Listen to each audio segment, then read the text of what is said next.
Good. Good morning, ladies and gentlemen. It's a little after 10:30. This is the first meeting of the Agriculture and Natural Resources Subcommittee. Mr. Clerk, take roll, please. Vice Chairman Darby. Here. Representative Fritz. Here. Chairman Grills. Here. Representative Holsey. Here. Representative Jones. Here. Representative Reedy. Here. Representative Shaw. Welcome back. Representative Todd. Here. Mr. Chairman, you have a quorum. Fantastic. All right. If you all would, please stand for the pledge, and then Monty Fritz is going to lead us in the pledge, and then Representative Holsey will lead us in the prayer. Salute. I pledge allegiance to the flag of the United States of America and to the republic for which it stands, one nation under God, indivisible, with liberty and justice for all. Let's pray. Father, thank you for another day you've given us. I pray you'll bless it. I pray that you'll help us with wisdom and discernment. And I thank you so much for the liberty that so many gave so much to give us. I pray we'll be vigilant in our perseverance of it. Thank you for this time. In Jesus' name, amen. Amen. Are there any personal orders this morning? All right.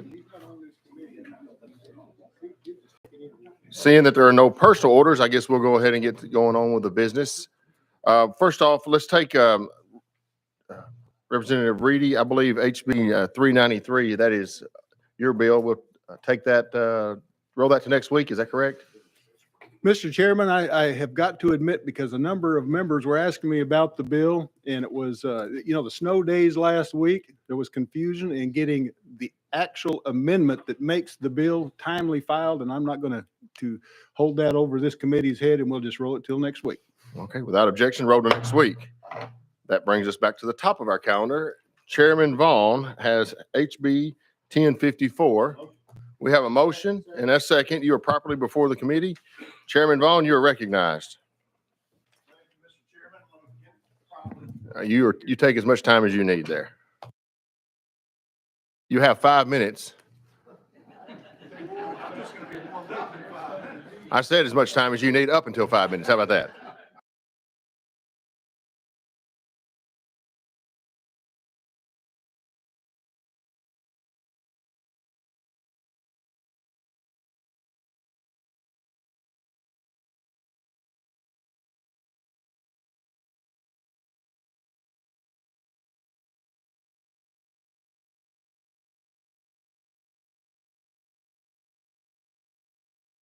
Its intent and turns into a bureaucratic mess. And I'm going to share some information about this program today that I hope you'll take into consideration and let you know that don't be down about that. We have a chance to fix it, and I hope that we can. In my real life career, I earn a living for my family by helping people with development issues, development of their real estate. I'm a land planning consultant. I help people with due diligence with regards to their property and site selection, and then also carrying them through the government processes that they can sometimes encounter. I'm also a registered professional engineer in the state of Tennessee. So don't want y'all to think that I'm a crackpot here trying to do something. I want you to understand that the more complicated a project becomes, my clients need my services more. And so whenever the more complicated the project, the more my fees are. But when I was elected to sit in the role as policymaker, I started looking at things. And in this case, I started noticing inequities in the wetlands program when it comes to the value that the public receives versus the costs that are imposed as a result of the process. Hundreds of thousands of dollars of costs, and then months to months of market risk while bureaucratic reviews are taking place, usually cost the end user, which is home buyers, in our case, TDOT. TDOT pays the cost for a lot of this stuff. A prime example of what I like to consider regulatory inflation. We're always talking about inflation. How can we have lower the high cost of housing for more people? This is one of those ways, is we can look at ourselves in the mirror and say, it's what we're doing and what we're trying to accomplish worth it? And I think that in this case, we have an opportunity to correct it. Now then, obviously, you're going to hear from some folks who may have some different opinions on the subject, and that's because they like status quo. They like the way things are. Some people have revenue streams tied to it. Consultants and mitigation banks get paid for this stuff. They like to have status quo. Regulators, they like the power. You can't deny that. They enjoy the power that they have over landowners with regards to this. But I think it's safe to say that all of us, we're going to hear rallying cries throughout this. Let's protect our water supply. Let's mitigate surface water flooding. Others want to protect the great outdoor spaces, and with that, I can agree, provided that it's either publicly owned or the private landowner wants to do that. Because, see, I'm a big believer in private property rights, and that's at the core of the issue today. I brought this bill last year, and I was asked to defer it for a year while we try to seek a compromise position. Two things happened during that time period. One, I didn't receive any input from the administration until this bill was placed on notice in this subcommittee. I think the status quo is okay with them. The next is that the Supreme Court of the United States ruled in a case, the Sackett decision, which says that isolated wetlands are not waters of the U.S. So let me share some information I have about status quo. Today's state laws require that prior to disturbing more than 1/10 of an acre of wetlands, or cumulatively 1/4 acre of wetlands, one must have a permit. And more times than not, they require mitigation on tops of the paper shuffling, the months and months of it. Now then, what are we protecting here? I'm going to tell you the ones that I have. This is when my eyes were opened as a policymaker. How about teenagers trespassing on somebody's farm? Create a mud hole. Is that a valuable resource? I think not. Erosion control terraces in a soybean field that was cultivated the season prior to its development. A roadside ditch where cattails were growing because of low flow sediment had been washed into the ditch. Soybean field that's so flat that when surface drainage was routed and concentrated into the field, the soil became saturated. A contractor burn permit, a hole that the contractor dug, filled back in, settled, held water whenever the river got up. And so not only did they dig the hole, they also got to pay somebody for mitigation credits for it. Or a sewer line that serves an entire community, has overburden placed on it so that it doesn't sink and have settlement issues with it. And when they do that, serves as a dike that blocks the water for the sheet flow. I've got a lot more to say, but I am a stickler for the rules. Thank you, Mr. So Chairman. if anybody wants to ask me a question, I'll be glad to answer. So let's go this route. Right off the bat, we ought to put the amendment on the bill because I believe the amendment makes the bill. Is that correct? Yes, sir, it sure does. We have a motion on the amendment. We have a second on the amendment, and the amendment is 11-782. Is that correct? That is Drafted? correct. Okay. Yes, sir, Mr. Would you Representative Shaw. explain what the amendment do?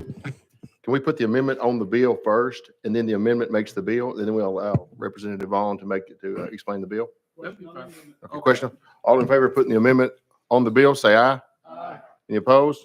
On the bill. Now you're recognized to explain your bill, Chairman Vaughn. Yes, sir. What this bill seeks to do, Representative Shaw, is to take the definition of an isolated wetland and say that notwithstanding any law to the contrary, a permit or other authorization shall not be required for any impacts to isolated wetlands, and they shall not be subject to a requirement related to buffers and impact analysis and other things. So anyway, if you have an isolated wetland on your property, you're free to do with it what you want. And in that, according to the environmental law reporter copy that I have, this is from 2022. So this is the most recent I could find. This currently, our law, let me just read you what it says here. Presently, 19 states have enacted and implemented comprehensive or nearly comprehensive non-tidal wetlands and freshwater resource permitting programs, more like it, enabling them to regulate waters of the state that are not considered waters of the U.S. Here's the list that we're on, that Tennessee is a part of. California, Connecticut, Florida, Maine, Maryland, Massachusetts, Michigan, Minnesota, New Hampshire, New Jersey, New York, Oregon, Pennsylvania, Rhode Island, Vermont, Virginia, Washington, and Wisconsin. I'm trying to get us on the list that says WOTUS dependent state, which means water of the U.S., which brings it in line with the Sackett decision that the Supreme Court settled in March of this year. I'm trying to get us to be more like Colorado, Delaware, Georgia, Hawaii, Idaho, Iowa, Kansas, Kentucky, Louisiana, Mississippi, Missouri, Montana, Nebraska, Nevada, New Mexico, North Dakota, Oklahoma, South Carolina, South Dakota, Texas, and Utah. So there's two different ways of doing it. I would like for us to be in the latter as opposed to the former where we are. And so that's the basis of the bill. Okay. Thank you, Mr. Chairman. We have several people that want to testify, so if it'd be okay with the committee, we'll go out of session and have them come to the, okay. Chairman Reedy, go ahead. Thank you, sir. Chairman Vaughn, I see in the Senate that it was sent to General Subcommittee. Tell us where are we headed to with this as far as your Senate sponsor, please? Chairman Vaughn. The Senate sponsor has assured me that he can take it back, put it back on, place it back on notice, and it'll be heard in the Senate. I appreciate that. Thank you. Thank you, Mr. Chairman. Okay. With any objections to going out of session so we can hear from our witnesses? Without objection, we're out of session. And we will bring up at this time Mr. George Nolan from the Southern Environmental Law Center and Mr. Charles Plush, certified wildlife biologist. You each have 3 minutes. And we won't start until you start. How about that? If you would just state the name for the committee. And we'll let both of you speak, and then we'll ask questions of you if that's. Sounds good. You're recognized. Thank you, Mr. Chairman. Members of the committee, I'm George Nolan. I'm a lawyer from Nashville. I work for the Southern Environmental Law Center. And I'm also a native Tennessean. I grew up in Bonacqua, Tennessee, which is in the Duck River watershed. I grew up on a cattle farm, and I still raise cows there with my brother. So I have a very visceral connection with the outdoors. And my job, I think it's the best legal job in the world because I get to use my legal skills to help protect Tennessee's beautiful natural resources. Now, I look at this bill from a legal lens, and it's a really, really big deal because as Chairman Vaughn alluded to, last year, the U.S. Supreme Court, in a case called Sackett versus EPA, rendered a decision that dramatically reduced the scope of federal protections for wetlands. Now, in that case, Justice Alito, writing for the conservative majority, held that in order for a wetland to be federally protected, it has to have a, quote, continuous surface connection, close quote, to a water of the United States. So that was a change in the law that has put a big question mark over hundreds of thousands of acres of Tennessee wetlands as to whether they are federally protected. Now, TDEC, as mentioned in the fiscal note for this bill, estimates that approximately 55% of Tennessee's wetlands no longer enjoy federal protection. Now, that's more than 430,000 acres of wetlands in Tennessee that TDEC has estimated are not federally protected. But the good news is that currently our State Water Quality Control Act does protect all Tennessee wetlands. And that's been the law in Tennessee since 1977. But what this bill would do is it would remove state level protections, and it would allow the feds to call the shots in Tennessee as far as which wetlands are or not protected. And we think that would be a very bad idea. Wetlands perform crucial functions for the way Mother Nature operates in our state. Wildlife benefits will be addressed by my colleague, Mr. Plush. But in addition to protecting hunting and fishing and wildlife, wetlands store water. They're like sponges when it rains. And the EPA has estimated that 1 acre of wetlands holds 1 million gallons of water. And that water has to go somewhere. Mr. Nolan, we are out of time, but we will have plenty of time for questions. Thank you. Mr. Plush. Yeah, thank you. As George alluded to, my name State is who Charlie. you, what your name is and who you're working. Yes, sir. My name is Charlie Plush. I'm a certified wildlife biologist. I work out of Chattanooga, Tennessee. That's where I currently live at. My history is as a wildlife biologist managing large public waterfowl and wetland habitats in Western Kentucky with a similar landscape as in West Tennessee, and also performed a lot of wetland restoration throughout West Kentucky through the Wetland Reserve Program and NRCS. So have obviously a passion for waterfowl, for wetlands, and I know what some of the ecological and economic benefits that wetlands have in our state. As George alluded to, flood control, silt filtering, nutrient recycling, and then obviously wildlife habitat.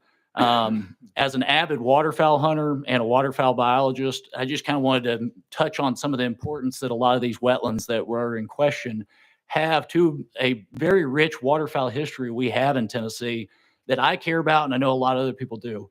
Something to just kind of keep in mind as somebody that's intimately connected with waterfowl and their habitats.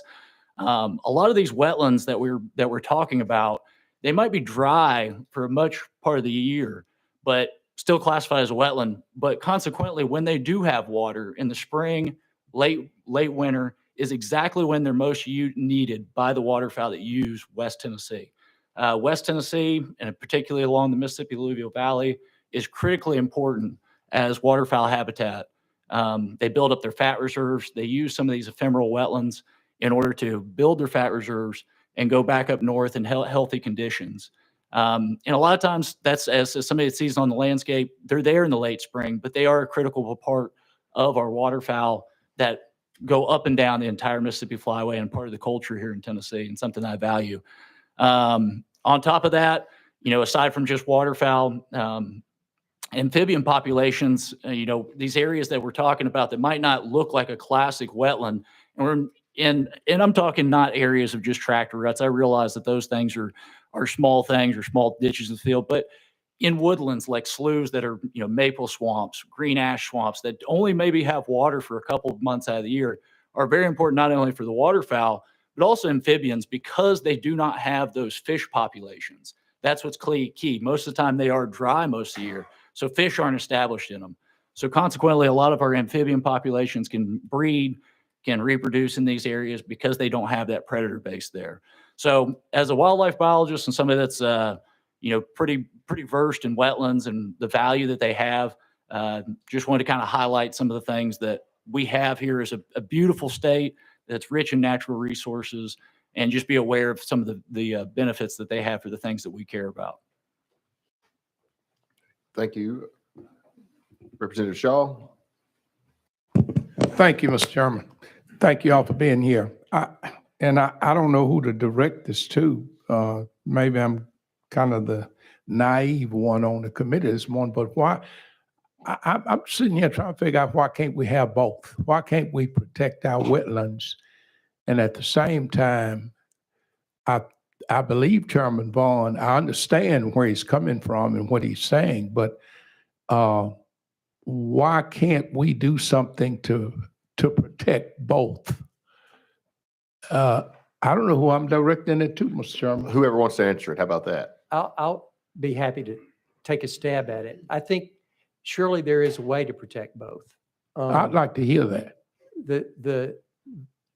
It's gutting the Tennessee Water Quality Control Act and rolling it back to the federal boundary line is not the way to protect both.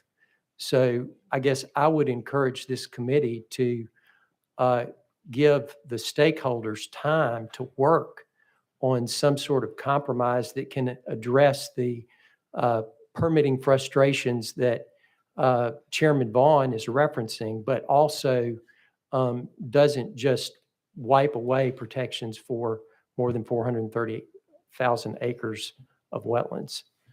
Representative Shaw. Thank you, Mr. Chairman. I appreciate you saying it because I mean, the chairman does have a good point, and nobody needs, for instance, getting permits, whatever. You shouldn't have to wait all day to get one if you need one. But I understand both sides of this very well. So I'm just, and I mean, I hear what you're saying. I guess this would probably be a question for the chairman when he come back is there a way for us to get to where we all need to get to and everybody be satisfied with that and work from that? And I'll just hold that question until he comes back. Next on the list, we have Chairman Halsey. Thank you, Mr. Chairman. Thank you, gentlemen, for being here. As I recall, of course, my memory is really short, but as I recall last year when this bill came up, that was supposed to have been the plan, I think. It was that TDEC was supposed to sit down, I think, with the chairman and come up with something that's workable. But I had a question. If I own 10 acres and I've got a quarter of an acre that's a sinkhole and it gathers water when it rains, but it's not too long before it dissipates.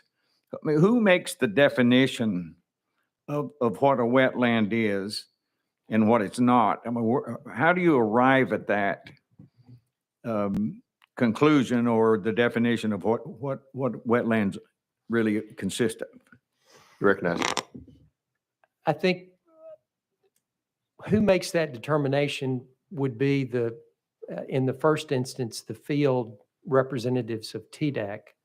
And it would be informed by what the statute says and then what the regulations that TDEC has promulgated around wetlands say. And so from my perspective, one way to solve this problem is to work on the regulations that TDEC promulgates around wetlands now that the law on the federal level has changed.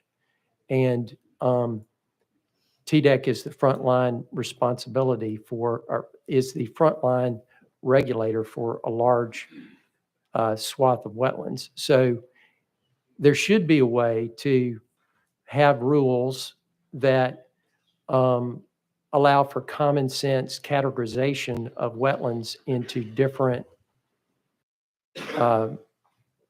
value classes, if you will. I know that's a concept that's been floating around, but I can't really be any more specific about it than that. Charles, did you have anything to add?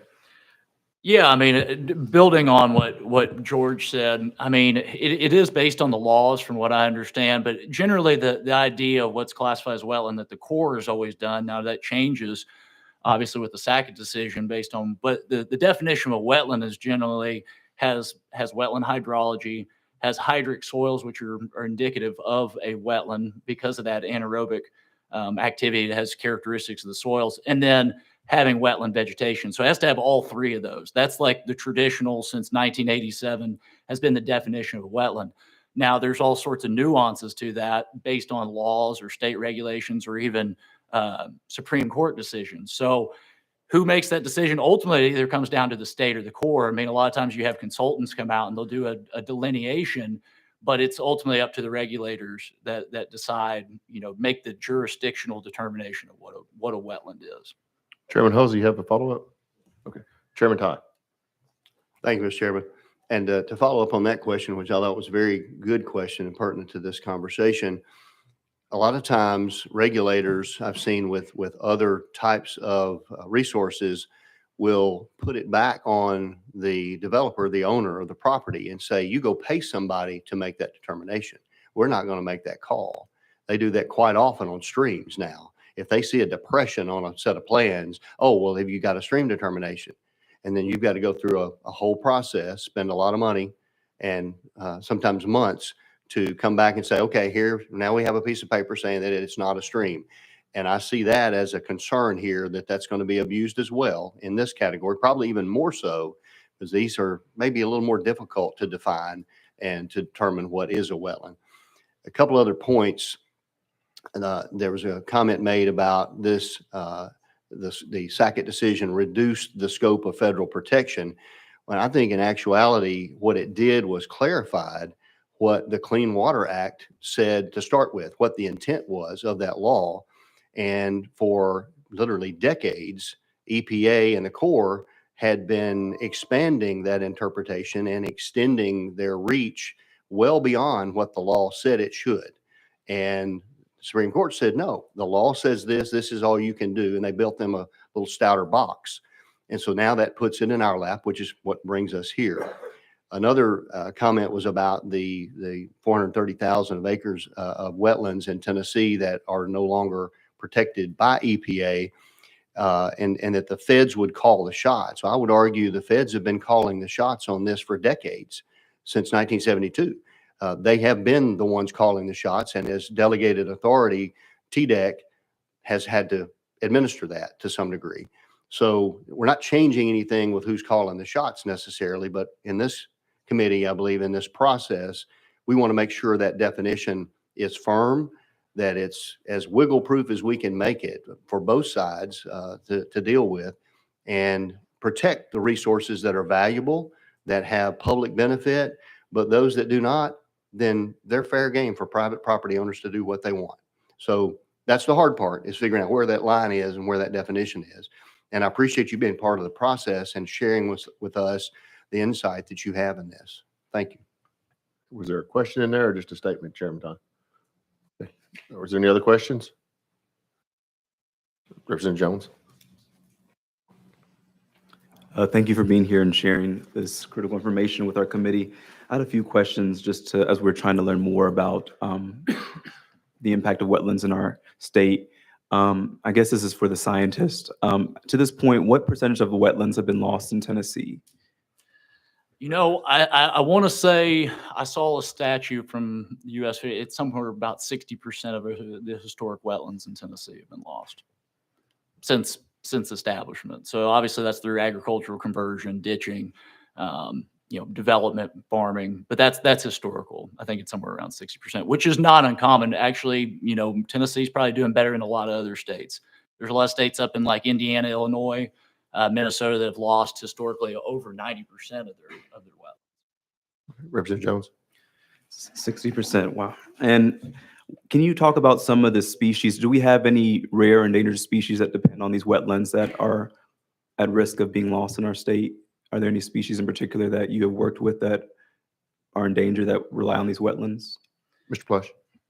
Yeah, I mean, it depends on how you look at it. Obviously, a lot of our endangered species, we have a lot of mussel species that are in our larger water system. So depending on how you interpret things, obviously water quality is a big impact on a lot of our mussel species that are endangered in a lot of the river systems. And wetlands provide a service of filtering out pollutants, sedimentation that ultimately impact a lot of those mussel species. So, in an indirect way, things that happen in wetlands can impact some of those threatened or endangered species that we have here. Representative Jones. Thank you, Mr. Chair. And you said, I guess, 1 acre of wetlands holds about 1 million gallons of water. Can you talk about what this loss of wetlands will do as we look at flooding? I mean, we just had a horrible flood in Waverly not too long ago. Can you talk about how this will impact flooding in our state if we lose wetlands and they're not able to store these millions of gallons of water? Can you talk about the impact environmentally through flooding? You recognize. I think it was George that made that, and I can tell you I'm not familiar with flood control stuff or I'm very versed to speak on that of like exactly how that affects the hydrology. George. I'm not a hydrologist, I'm a lawyer. That statistic comes from the EPA, that an acre of wetlands holds about 1 million gallons of water. So I can't really be any more specific about the impact of what happens when you harden the surface or fill those. Okay. So. All right. Seeing no other question, Chairman Todd, go ahead. If I might follow up to that statistic, for that to be true, water would have to be stacked 36.73 feet high or deep or both for it to hold 1 million gallons. Thank you. Thank you, Chairman Todd. All right. Thank you, witnesses, for coming and testifying before us. We have some folks from TDEC that are here to testify. And while y'all are transitioning, we're going to get some words of wisdom from our very own Tyler Nunez over here. So Tyler, while they're transitioning, you give us some words of wisdom. So all the folks from TDEC, make your way up. Happy front, New please. Year, everyone. Today's words of wisdom are coming to you from Theodore Roosevelt. We cannot do great deeds unless we are willing to do the small things that make up the sum of greatness. Thank you.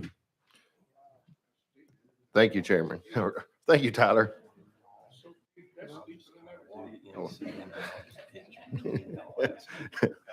Good point to Representative Shaw. And what about that haircut over there, Tyler? All right. If you would, please state your name and who you're working for. You have 3 minutes each, and we can start from the guy at the podium, Greg. Yes, sir. Thank you, Chairman. Thank you, members of the board. Appreciate the opportunity to be before you today. I hope it's okay that I stand. Thank you. My name is Greg Young. I'm the Deputy Commissioner for the TDEC Bureau of Environment. With me today is Blair Beatty. She's our Legislative Director. I've also got David Blackwood. He's with the West Tennessee River Basin Authority. And also with me is Stephanie Derman, who is with our Office of General Counsel. I think that leadership and accountability are important. And so I'm here today to try to focus us on finding solutions, understand some of the issues that Chairman Vaughn has brought up. We have tried to work with stakeholders, but there were some hiccups in that process. As the leader of the department, I assume responsibility for that, okay? That being said, I'm trying to move us towards solutions. We have tried to develop some level of revisionary language to present to Representative Vaughn. We would, in fact, prefer to distinguish between waters of the state and waters of the U.S. Waters of the U.S. is a concept that is based on things like navigability and the Commerce Clause to the United States Constitution. In those Supreme Court decisions that you've heard about, what was repeatedly referred to is the state's primary jurisdiction to protect its land and water resources. In other words, when the Corps gets too far going down the path of regulating something under the navigation and commerce under U.S. Constitution, the Supreme Court reins them in, as they should. But in that same Supreme Court decision, what they also recognize is, hey, states, it's your job to step up, okay? The federal government only goes so far. It's up to the states. That's what those decisions state. That's, in fact, what the Trump rulemakings on WOTUS have stated. Waters of the state is an inherently different concept that is based on our jurisdiction to protect our land and water resources. We agree that we should find a way to address isolated wetlands. We have proposed a framework in some revisionary language and amendment where we would do that akin to what is a well-established framework that already works in Tennessee with respect to whether something is a stream or a ditch, okay? A stream has a resource value that should be protected, that the state should recognize, hey, that provides something useful. A ditch does not always have that same resource value. Our current law recognizes that. We would propose doing something similar to isolated wetlands. Greg, we are running out of time. Last statement, Your Honor. That works. I'm used to doing this from court. Give me another 15 seconds. There you go. Last statement, we would work to create regulatory clarity and certainty with Chairman Vaughn and all stakeholders involved. Thank you, sir. Blair, you want to go next? Chairman, I'm just here to support the department and field any questions he can't answer. Well, Chairman, do you yes. mind if I take a little bit of liberty and Introduce. ask some of our panel folks here to perhaps revisit some of the questions that some of the members have asked? Is that okay? What we were going to do is let them each make an opening statement and then Understood. take questions from the committee. Stephanie? I'm just here to Let's see. I'm just here to answer questions. Okay. Blackwood? Yeah. Love to make a statement here. Fantastic. Uh, David thanks- is the West Tennessee River Basin Authority Director from West Tennessee, and every farmer in West Tennessee loves David Blackwood, just so y'all know, We keep the rivers open, and keep the floods out of your fields. with very minimal dollars. Go ahead. Very efficiently. Yeah, I'm here today to support and answer questions. And I think we know, I see a lot of West Tennesseans here. In West Tennessee, we're very blessed with wetlands, so much so that sometimes we encounter them in places that we've run a tractor rut or we've done something, and we have those wetlands pop up. So there was a couple things I wanted to mention along those lines with the bill. First one is it being tied to federal. If there's something we like that they're doing, I think we can copy it without tying ourselves to them. We have our own autonomy, but I think states' rights is really important here, and this is one to cling on to. And I think the other thing we run into is the definition of isolated. I think maybe we're crossing the hallway with a definition. I think incidental may be something that we're talking about, because isolated is more of a navigation thing. And I want to make sure we're all understanding resource value. We get around the habitat, we get around the bugs and bunnies and that kind of impact. But the truth is, we enjoy great water in West Tennessee. That water came from somewhere. It probably seeped in through a wetland. We enjoy flood benefits from them. Somebody asked a question about that. We do enjoy flood benefits from wetlands. And a lot of our development things we don't think about is like wastewater assimilative capacity and water supply has to do with how much water is in a stream or river, and wetlands slow water down and feed it in there slowly. So when we go measure those and see what we can develop, how we can grow, that water is really important. So those are things I wanted to throw out there that I'm prepared to answer some questions on. And yeah, there you go. Thank you for being here. And I want to ask a couple of things just right off the bat. Chairman Vaughn brought up what happened last year, or I guess the genesis of this whole issue. And last year on March the 7th, he presented this bill to this committee, and he made a statement of, in good faith and in goodwill, he was going to roll this bill to the first calendar of next year. And he was going to give TDEC a year and the administration a year to come work with him, find a solution. And at the end of that solution, we would not have to deal with this bill. What happened? I'll take that, guys. Thank you for the question, Chairman. I will say that we did work diligently with stakeholders through the end of the summer, bounced around some potential revisionary language, including to Chairman Vaughn, which did happen before the fall, just to clarify the record there. However, some discussions on an administration bill occurred where wetlands might be addressed in that regard. At that point, the department was not in a position to offer an amendment to Chairman Vaughn's legislation because of that overlap. Nevertheless, we have now offered a very strong amendment reflecting the various conversations with the stakeholders and Chairman Vaughn. And again, we are committed to continuing that dialogue. Well, I see though, Chairman Vaughn puts this on notice 2 weeks ago, and y'all were able to come up with a mandatory language in 2 weeks, but yet you had 10 months and you never come up with something that was satisfactory. And that's the problem that I'm seeing over here. Yes, sir.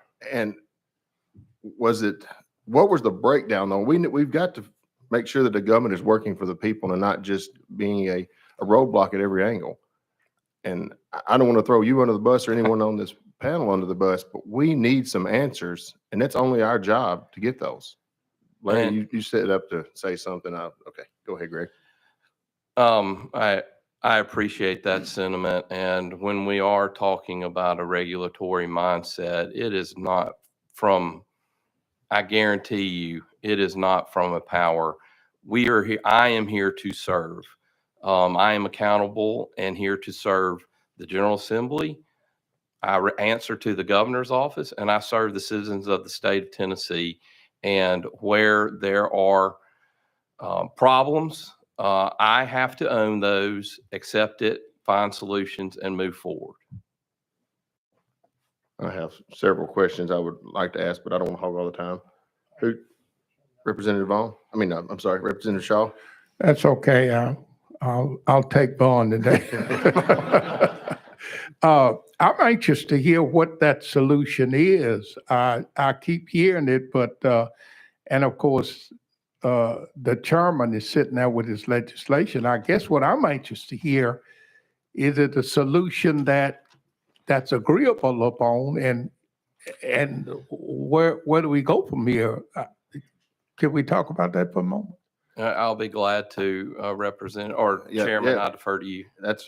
Well, he's asking the question of Chairman Vaughn, and Chairman Vaughn's not on there. Are you asking the question about where they would present? Yes, let me ask, amendatory language? can we ask the chairman that with the Chairman Vaughn with the legislation? Well, when we go back into session, we can, but right now we Okay. need to ask the questions of the panel. Okay.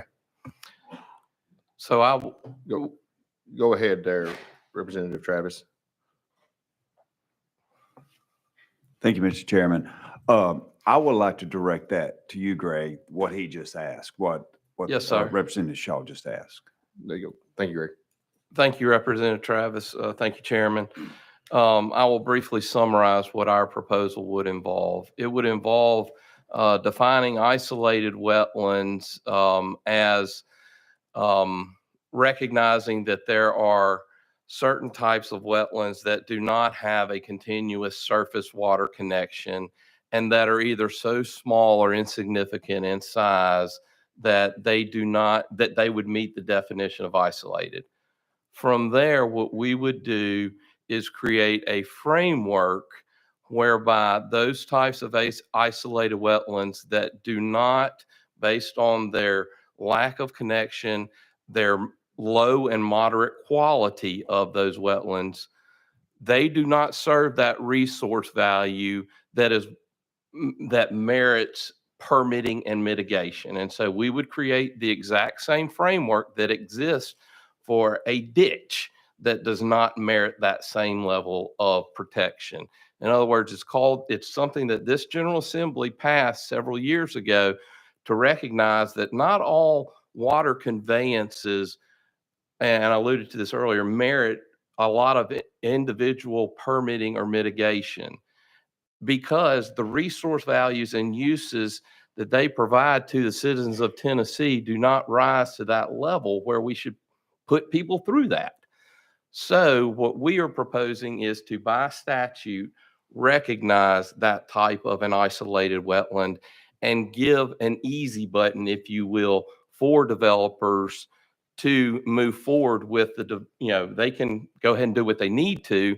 But at the same time, I hope, Representative Shaw, that we strike the balance of recognizing that there are other isolated wetlands that do have significant resource values. And I will defer to Mr. Blackwood to describe those that merit our protection and merit the permitting and mitigation. That is the proposal we would offer to Chairman Vaughn.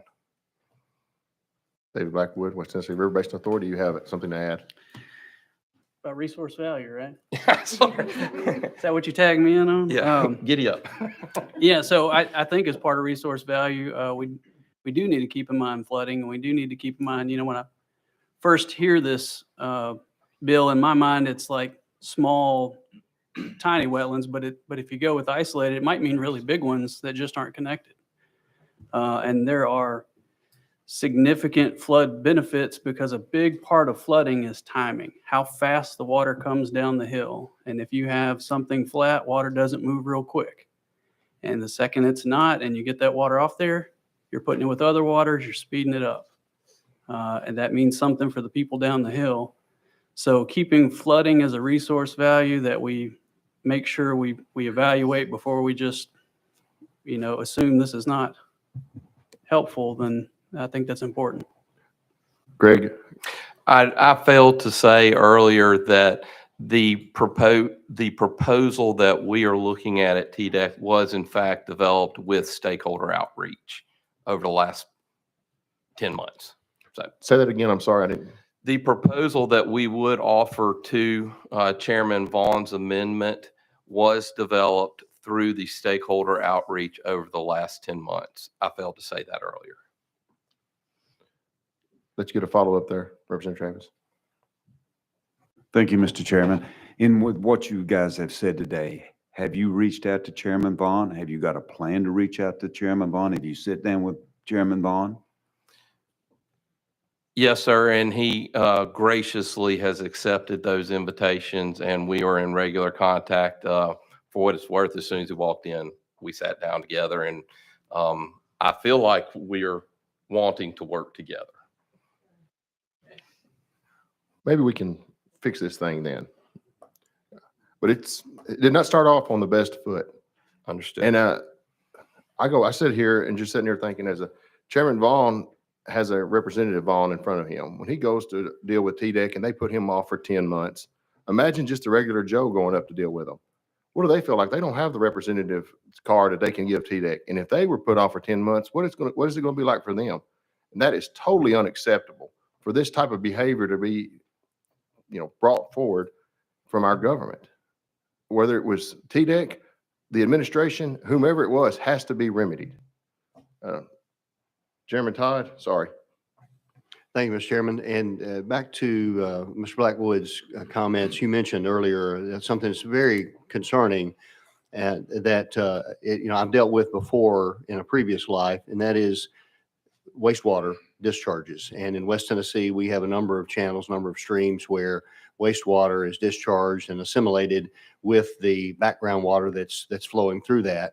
And I think you made the point to me personally earlier, maybe a couple of weeks ago, at a meeting that you pointed out one that I was not aware of, and just very close to where I live, where a wastewater discharge had to be changed. They had literally had to close a plant and build a new one because the channel they were discharging to, the base flow in it decreased so that it couldn't assimilate that water. And so that hits home. That's a real concern. And figuring out how to find out where that line is to say that what all caused that. I mean, I think a lot of urban development was a cause of that. But which wetlands, incidental, as you mentioned, I think that may be the better word for us to use versus isolated. As you stated, I think isolated tends to deal with the navigation part that was under the Clean Water Act. So an incidental wetland, what is having some effect on that base flow and which ones are not? And so can you shed any light on maybe where we should be looking to find that line to draw? If you have any ideas on that, that would be helpful. Panel recognized. Yeah, I think there's a lot of things that we could be gathering a little more information on and making sure of what we do have out there. The situation you mentioned is a very real one because y'all step in and correct me if I misstate something here. But if you get a wastewater operating permit, that's got a term on it that I think is 5 years, that you check the flow of the receiving waters and you have to re-up your permit. That flow could drop between now and then. And in Jackson, Tennessee, we had a wastewater plant where that very thing happened every 5 years as development occurred, that eventually they had to move the plant because there was no flow in the stream. Because that flow is not magic. It's not always there. It gets there somehow. And one of the ways is through wetlands. Some is through forest, some's grassland, some's through the bottom of the channel itself. But as we start taking those options away, that's an issue. And I think we can definitely get a better handle and define, once we have a definition of what that is, how much of this is out there and what it's contributing. Chairman Todd? To that specific issue where that particular plant lost base flow in the stream they were discharging to, just knowing that area, and you may have some information that I don't have, but just thinking back over 20 or 30 years of how development has happened. And you mentioned forested areas and grasslands and areas, and I think those probably diminished on a significant scale, where wetlands, they've been protected. EPA has had their firm hand on wetlands for decades during that entire time. So I would argue that probably the loss of the woodlands and grasslands have contributed more to the decline in that base flow than the loss of wetlands. Because if there were any loss of wetlands in that region, they would have been mitigated. They would have had to have been mitigated for. So any comments you have to that? I'm trying to think out loud here, because you made a really good point about how permits can be affected, and everybody in this room can be affected by that. If they have a local utility that is discharging, then this type thing could affect them. So I'm trying to look at all the factors that might have gone into this specific one that you and I know about. Yeah, and to say it's complex is an understatement. They're very interconnected. Forests, infiltrate and feed some wetlands. Depends on where the wetland's located, what your topography is. You have some that are on the top of a hill because it's flat up there, and then it breaks off. So that particular drainage, they probably lost a few because that's on top of a hill. So it is connected in there, and I'm trying to get to the heart of the question. Is those base flows are affected by all three, and I don't know of a protection for the other two, right? So losing any of them is not helpful. Chairman Todd. And I guess that is my point. It is very complex, and this one water resource, a wetland, is not the sole answer to correcting those or damaging those. I mean, it's a part of the puzzle that we have to recognize. And so in that particular case, I'm just pointing out that wetlands were probably a very tiny part of that channel's change in hydrology. There were probably a lot of other factors around that. And that's the only point. So I don't want somebody pointing and saying, we must have destroyed all the wetlands in that area, because there probably weren't that many, if any. And if they were mitigated during that time frame because they're heavily regulated. But I think the commissioner may have had a follow-up if I read his language, his demeanor.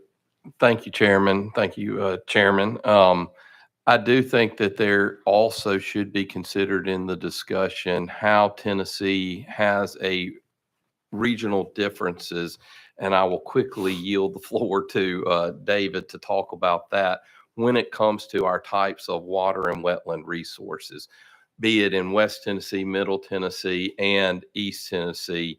It's incumbent upon us to understand, recognize, and foster the use and enjoyment of those water resources. So with that concept of regional variation, I'd ask the committee's indulgence to allow. David. Yeah, I think as I stated earlier, West Tennessee enjoys a lot of wetlands. We're set up so they develop pretty easily. We block a flow path, and we get a little bit of rain, we'll have a willow and some wetland come up. But as you get into Middle and East Tennessee, and you have karst formations underneath things, and you have cedar glades and stuff that's really unique nationally. We're such a long, broad state. We start at the top of a mountain and we dang near get to the ocean. That there's a lot of little nuance along the way that they're really important because they're part of this continuum from the top of the hill to the bottom. And I think we've experienced drought in Middle and East Tennessee recently. We've experienced wildfires. We've had water supply. We have ongoing water supply issues. There's a watershed district that I remember from a Sunset hearing has been trying to get a water supply lake for 30 years because they don't have the water up there. So this is a place that it will slow down. These things are important.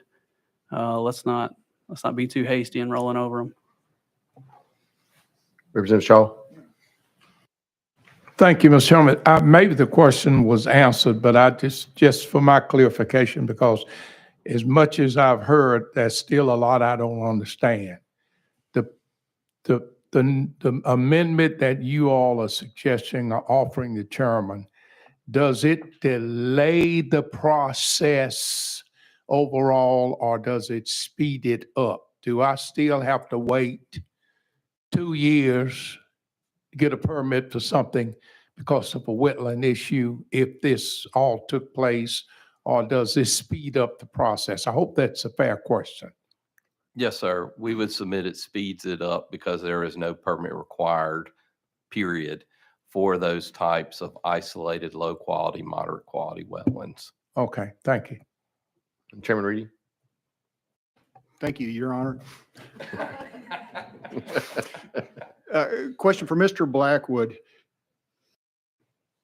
In your information base or with the work that you do in our country, in our nation, is there a source that maps wetlands throughout the United States? A source data, where they look for data and then try to look at the map. Yes, it's the grand divisions of Tennessee and figure out, okay, we think this is a wetland and this is not. Is there anything like that out there? There is some that is a good starting point. For instance, the National Wetland Inventory. But Okay. the challenge you run into is when you're looking at a national scale, you have to use a coarse resolution data set to even process it. And so I don't know that we have a state wetlands inventory, but I know the national one's based on like 10-meter aerials and So there's something that we topography. could maybe look or get access and use, or is it something we should develop ourselves? But it shows it, but what it doesn't get at is that continuous connection part, right? Because that may be small enough you can't see with a low resolution ortho imagery. So yeah, I think what you're getting at is something concrete that we can look at and say, yes, it is or isn't, and this is what qualifies, and this speeds up that process, right? I've seen the amendment language. I think that gets at that, but I don't know of a tool that we can pull up right now that does that. Chairman Reedy? Thank you, Mr. Chairman. And this question is comments, but then it'll follow up with a question for Mr. Young. And of course, all of you know that I'm a cattle farmer, and when I pull up a fence post on my property, it fills with water. I don't think the state or federal government should tell me how that water is regulated. In my pasture throughout the summer months when we have the rain and it finally dries up is a low boggy spot. And of course, there's no cattails in that. And once again, I don't think that should be regulated by the state or the federal government. Now, I do know with buffer zones and cover crops, it's when we talk about vegetation, and this is for everybody's ears, when we see a bare piece of ground, it is not soaking up any water and doing any good. And of course, stormwater runoff, we see the problem with concrete and asphalt, and then we have stormwater runoff, flooding, and all of that. So I think with that being, our farmers are out there, are good conservationists, and they're doing what they need to do to slow down water because it benefits them during the summertime. Now it takes me to my question. And of course, I run my cattle on a neighbor's farm, but it was back in the 50s. There was a pond built and for cattle to water out of. And of course, it's silting in right now. And I've not talked to the property owner, but thinking, okay, Mr. Young, would I have to have a permit from the state of Tennessee to dredge that out? Or if the property owner ever decided to bust the dam and just make it the top of the hill again, how would that be regulated? Young. Thank you, sir. Thank you, Chairman. I am going to ask Stephanie Derman to back me up on this or tell me I am wrong. Okay. And my answer would be that is not regulated because it would be subject to probably 2 exceptions under our Water Quality Control Act. The first one would be, I think it's 120G, which would be the agricultural exception. Okay. We do not regulate agriculture. The second one would be and maybe this is 120G, what would be an isolated water body currently under Tennessee law. If there is a situation where you're talking about that is and a lot of people call it the farm pond exemption, but there is an exemption to regulation for that type of scenario. Stephanie, please tell me I got that right, or tell me I'm wrong. Tell him he's wrong. He's right. Okay. Yeah. The current definition of waters of the state has an exception clause for water that is wholly within single ownership and is not connected to other surface or groundwater. And final question, Mr. Chairman. Now with all of this information out there and for the listening or viewing audience, there's cattails in there. Whenever I go check on the cattle, there's a pair of wood ducks that come and go off of that.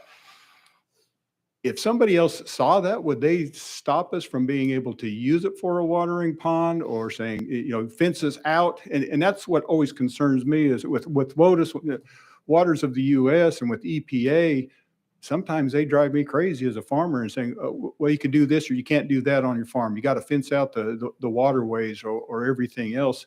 And so somebody tell me I'm still okay. Greg? I think you're still okay. Thank you, sir. Representative Fritz? No. Thank you, Mr. Chairman. I appreciate y'all's time. Maybe a little bit of a technical question, but it helps me understand this maybe better. So we have a rain event, and whatever that rain event produces, do we track and or map, this may go along with a previous question, how much of the water that enters the soil or the aquifer comes by different sources? And how much becomes subterranean or aquifer water, and how much becomes supplied to surface water like our creeks and river systems? Do we track that? Greg? I am going to need to phone a friend here. Help, David, please. Short answer is no, because it's really difficult to track it, but on a large scale analysis have been done. And what we do get to groundwater is a precious little sliver of what actually hits the ground and runs off. Most of it goes to runoff. And as we speed up runoff, more and more of it does so. If it doesn't run down the hill, it's used by plants or it goes into groundwater. If we've cut those two things off, we've shoved all that over to surface water runoff. So when I say precious little, 1 to 5% kind of range. Larry? Chairman, I was just going to note that there was a bill that I think was before this committee last session regarding a messinet. And my understanding is that That's correct. technology would be able to do this. Correct. You are correct. I do believe. I forgot. Representative Fritz? Thank you, Mr. Chairman. Thank you. Representative Travis? Thank you, Mr. Chairman. I would like to go back to Representative Reedy's question a while ago about the pond on top of the hill that was dug 20 years ago. I understand what you're saying, but now let's say I go in and buy that farm and I want to develop that property. Does that pond still exist as a pond, or is that now a wetland that I have to get permitted? That is a great question. And at some point, agricultural use of a property ceases. And I think that is some of the issues and concerns that Chairman Todd quite candidly and understandably has raised, that, okay, at what point, if I am holding on to property and I'm simply cutting down trees or doing things like that, am I still using, that's timber, not development. And so that certainly is one position where we try to look at things, is where there is true evidence of moving it into development. And this comes under fire as well. And so what we now have is a legislation that Chairman Vaughn passed last year that says what we need to do is not look at intent, look at what is actually going on. And so I would submit that kind of analysis would have to be employed to fully answer your question. We would not, in the past, we could, we would look at, well, are they really trying to develop this? Are they going to have they applied for zoning changes? You know, Chairman Vaughn does entitlements, right? You know, the thing, well, have there been applications made to local governments? Well, what the new legislation that has passed tells us to do is look at what is happening there. And so that's how I would analyze that situation going forward. Stephanie, please help. I would just add a couple of things. So first of all, under the existing definition of waters of the state, if it is solely within single ownership and isn't connected to groundwater or surface water, then it's not waters of the state, and it's not subject to regulation now. The other thing I would point out and reemphasize is just because it's a wet spot doesn't make it a wetland. The definition of a wetland has been very stable over many years. The Corps of Engineers has a manual from 1987. We use the same definition that the Corps uses. And that does include all three elements that were mentioned earlier: hydric soils, hydrology, and wetland plants. So a pond doesn't necessarily become a wetland over time. It could just be a little bit of a pond, which has very minimal resource value. Representative Travis, do you have a follow-up? Thank you, Mr. Chairman. And I hear what you say, but on, you know, on my farm, I do have a natural wetland. It's beautiful. But it's on a road frontage that is very valuable, but it is a wetland. And I love the wetland, but if a developer comes in, they may want to turn that wetland into a piece of property that can be developed. But on a pond that is man-made, that I made, or as Chairman Vaughn said, maybe I did build a hole to burn down a barn, which I did, now cover it up and it sinks and it gets into that. So, you know, there is a definition on the wetlands. And when he said something about the pond, and now you've got cattails growing and you've got ducks doing this right there. I know there's a fine line, and I know there's a lot of questions on that, and this is going to get difficult, and I think this is going to have to be a lot of research or a lot of talking going on, and I would recommend that you guys go see Chairman Vaughn as soon as possible, and let's get some kind of answers before we do something. Greg. Thank you, Chairman. Thank you, Representative. I recognize that, and we will and continue to do that outreach with Chairman Vaughn. For what it's worth, our proposal, I believe, would account for the type of situation that you are talking about, to the extent that there is highly altered soil, things like that. If it's I got to think, if you collapse a barn, you burn down a barn, you know, we're not talking high quality resource value. And so, you know, at some level, good common sense makes sense when it comes to this. And so that's hopefully what we can accomplish, sir. Thank you. Chairman Darby, you have anything? Chairman Todd? Thank you, Mr. Chairman. It's something that Mr. Blackwood mentioned earlier that I think is very important in this, and that is working in some regional distinctions, some regional aspects to this. There's a little bit in the stream determination program, but not near what I think it should be. And that's a change for a different day and a different topic. But this definitely needs to have that in there. And I think recognizing those differences, as you stated, is very important. And I think we need to distinguish that. And then you also made another comment about someone wanting an impoundment for drinking water.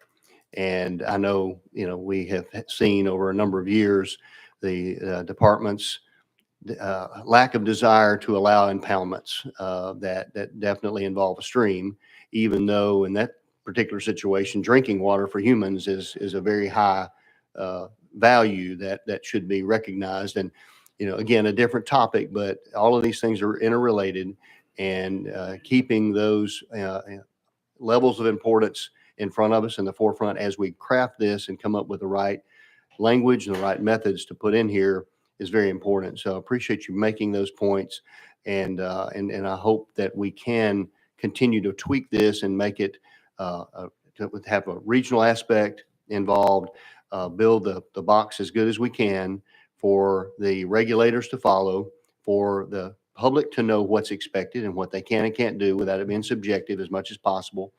And that's very difficult. That's really what all the comments have been made. The questions have been asked, answers have been given, all allude to that. It is complicated. And so I look forward to us working on that a little bit more to get this thing right with everybody at the table and to find the best solution for the citizens of this state. Thank you, Mr. Chairman. Thank you, Chairman Todd. Representative Fritz? Thank you, Mr. Chairman. Just one follow-up on what Representative Todd just said. And it goes back to my question that whatever we do when we get on board and work to provide the answer that that we've looked for, make that data informed. Because I think some of what those of us that hold high that personal property right have grown sick of legislation that comes down that is driven by impulse rather than data. I'm not suggesting you all do that, but let's be different than the federal government. Let's make this data driven. Well, that exhausts our list. And I also want to just thank you all so much for the efforts y'all put forth over the last couple of weeks to get this to where we are now. I know y'all put a few more hours than the 8-hour day that normal state workers get to enjoy. But thank you all for that and for your efforts. Chairman Halsey? Oh, no. Okay. Okay. Chairman Todd? Thank you, sir. I know we've got some work to do on this, and I'm glad everybody's at the table. And I think there's probably going to be some more folks that want to have input into this. In order to do that, would you entertain a motion to adjourn?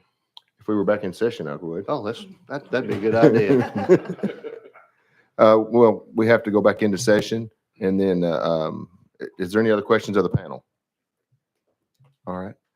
Without objection, we are back in session.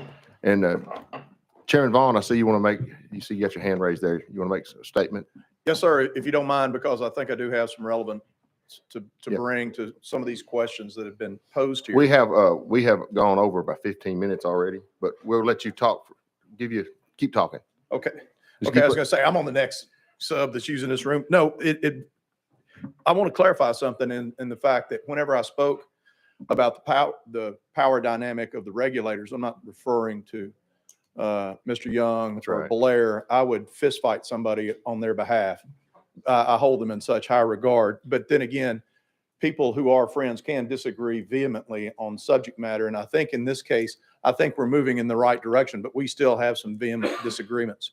And I'd just like to encourage the committee. And this is what we see is we hear the intent from the administration, senior officials, but when it gets down to the field level at TDEC, things change and there's a lot of subjectivity that's offered into the equation. But I've got in front of me the Waters of the State exception clause that they referred to here. And it says waters means any and all water, public or private, on or beneath the surface of the ground that are contained within, flow through, or border upon Tennessee or any portion thereof, except those bodies of water confined to and retained within the limits of private property under single ownership that do not combine or affect a junction with natural surface or underground waters.